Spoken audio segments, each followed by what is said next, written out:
ردد هذه الآية المباركة في يوم الجمعة 100 مرة، وبإذن الله عز وجل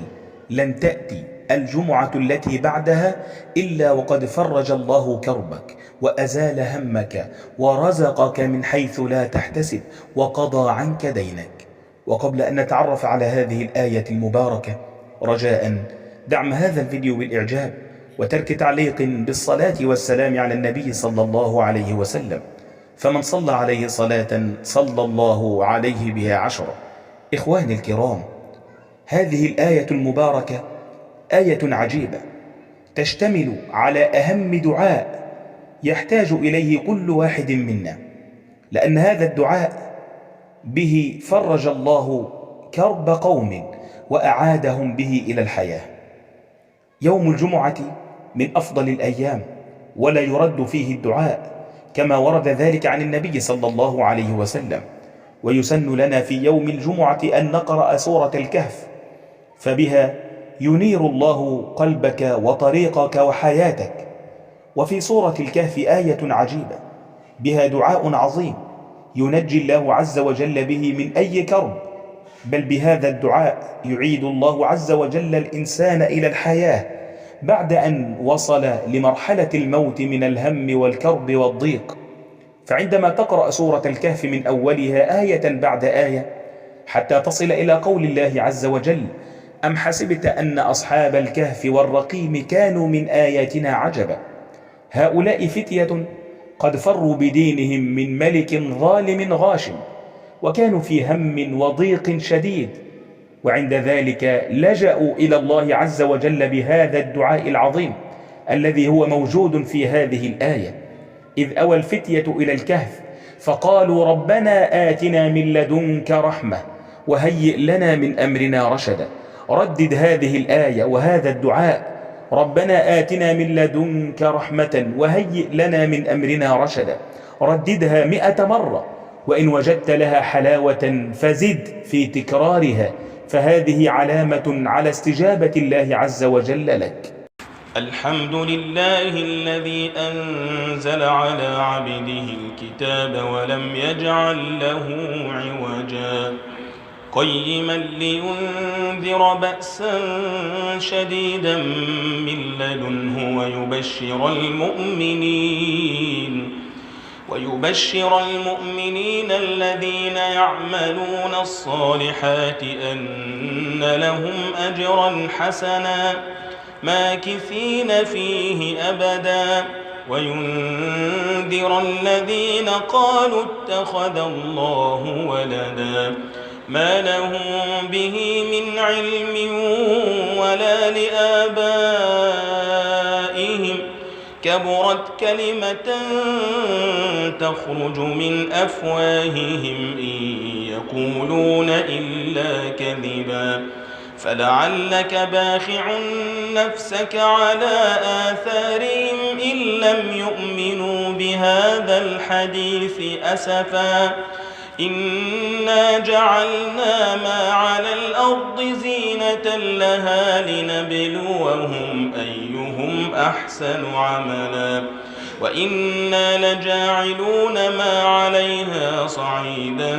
جرزا. أم حسبت أن أصحاب الكهف والرقيم كانوا من آياتنا عجبا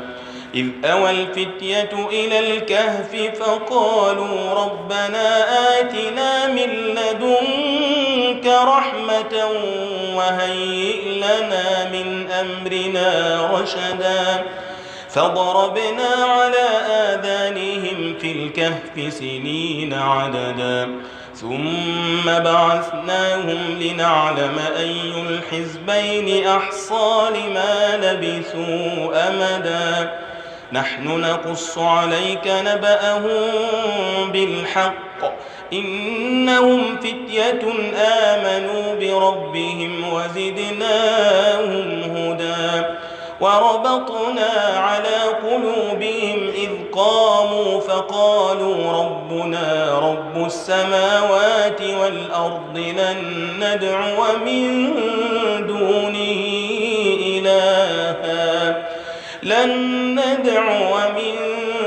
دونه إلها لقد قلنا إذا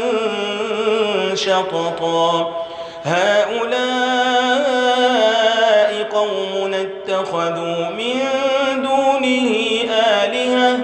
لولا يأتون عليهم بسلطان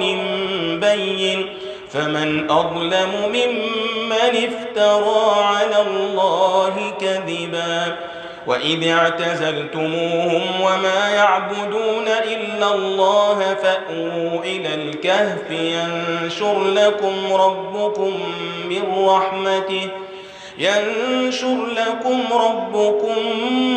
من رحمته ويهيئ لكم من أمركم مرفقا وترى الشمس إذا طلعت تزاور عن كهفهم ذات اليمين وإذا غربت تقرضهم ذات الشمال وهم في فجوة منه ذلك من آيات الله من يهد الله فهو المهتد ومن يضلل فلن تجد له وليا مرشدا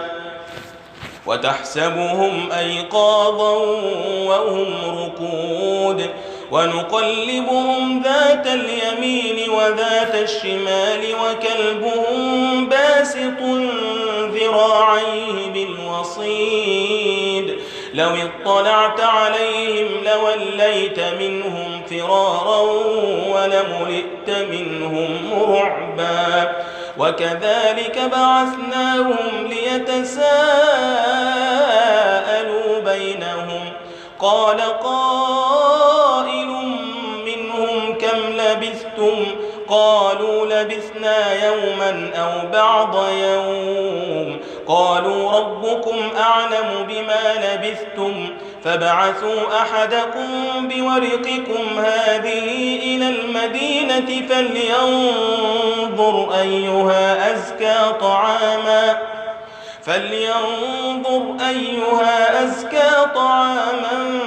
فليأتكم برزق منه وليتلطف ولا يشعرن بكم أحدا إنهم إن يظهروا عليكم يرجموكم أو يعيدوكم في ملتهم ولن تفلحوا إذا أبدا وكذلك أعثرنا عليهم ليعلموا أن وعد الله حق